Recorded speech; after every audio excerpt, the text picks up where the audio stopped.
যত গরমই পড়ুক না কেন, এই গরমের মধ্যেও আমাদের নিজেদের কাজকর্মগুলো করতেই হবে। আর এই কাজকর্মগুলো করার মাঝখানেও আমাদের নিজেদের যত্ন নিতে হবে, না হলে এই গরমে স্কিন ভীষণ অয়েলি হয়ে যাবে। আর অয়েলি স্কিন হওয়া মানেই মুখে ব্রণ হওয়া, আর ব্রণ হওয়া মানেই মুখে কালো দাগ। তাই রাতে ঘুমোতে যাওয়ার সময় একটুখানি স্কিন কেয়ার অবশ্যই তোমরা বন্ধুরা করো। আজকে এমন একটা স্কিন কেয়ার আমি দেখাচ্ছি যেটাতে তোমাদের স্কিন বেশি অয়েলি হবে না, স্কিনে কোনো ব্রণ হবে না, আর স্কিন চকচকে হবে, ফর্সা থাকবে। এই গরমে যে কোনো স্কিন কেয়ার করার আগে অবশ্যই তো স্কিনটাকে ক্লিন করতে হবে। তো যেহেতু গরম পড়েছে তাই আমি নিম ফেস ওয়াশ দিয়ে মুখটাকে ক্লিন করে নিলাম, ফেস ওয়াশ দিয়ে মুখটাকে ধুয়ে নিলাম। আর একটা ছোট্ট বাটিতে নিয়েছি আমি কাঁচা দুধ, আর দুধের মধ্যে দিয়ে দিচ্ছি আমি মুলতানি মাটি আর মধু, আর এর মধ্যে দেব একটু গোলাপ জল। এই তিনটে জিনিসকে ভালো করে মিশিয়ে মুখে প্রলেপ লাগাবো, 10 মিনিট মতন রেখে দেবো, মানে 70% মতন শুকিয়ে যাওয়ার পরে মুখটাকে ধুয়ে নেব। কাঁচা দুধ আমাদের স্কিনকে ব্রাইট করতে, হোয়াইটনিং করতে হেল্প করে, আর মুলতানি মাটি কিন্তু স্কিনের অতিরিক্ত তেল রিমুভ করে দেয়, স্কিনটাকে মসৃণ করে। মধুও কিন্তু স্কিনটাকে মসৃণ করে, স্কিনকে টান টান করে।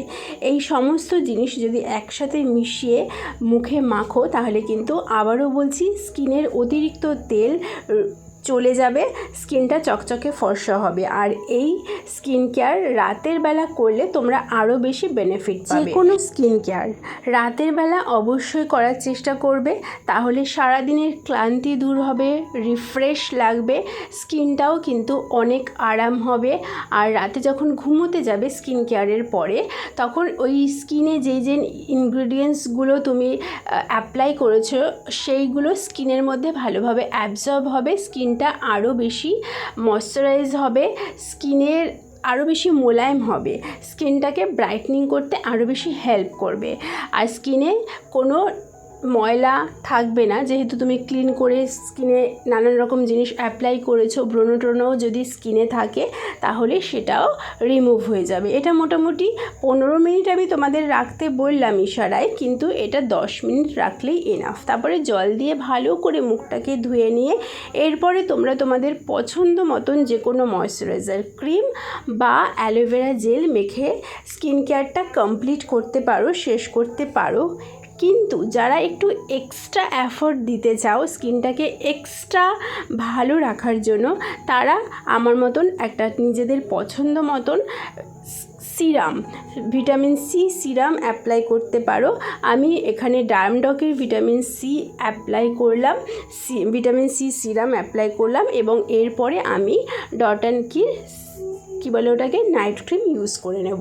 তোমরা তোমাদের পছন্দ মতন নাইট ক্রিম বা পছন্দ মতন সিরাম ইউজ করতে পারো। আমার কাছে যদি সাজেশন চাও যে কি নাইট ক্রিম ইউজ করবে, তাহলে আমি বলবো যে লোটাসের নাইট ক্রিম ইউজ করতে পারো। আর আমি রিসেন্ট এই ডট অ্যান্ড কির নাইট ক্রিমটা ইউজ করছি, ভীষণ ভালো লাগছে তোমরা এটাও ইউজ করতে পারো। আমি যেহেতু বহু বছর লোটাসের নাইট ক্রিম ইউজ করেছি, তাই একটুখানি বোর হয়ে যাওয়ার কারণে একটুখানি মানে পছন্দটাকে চেঞ্জ করলাম, একটুখানি রিস্ক নিলাম। দেখলাম না, রিস্ক নিয়ে খুব একটা অন্যায় কিছু করিনি, ভুল কিছু করিনি। এই নাইট ক্রিমটাও কিন্তু বেশ ভালো। তো চলো, এই ছিল আমার আজকের স্কিন কেয়ার। তোমরাও অবশ্যই অ্যাপ্লাই করো। সুন্দর থেকো, সুস্থ থেকো, আর অবশ্যই চ্যানেলটা সাবস্ক্রাইব করো। টাটা।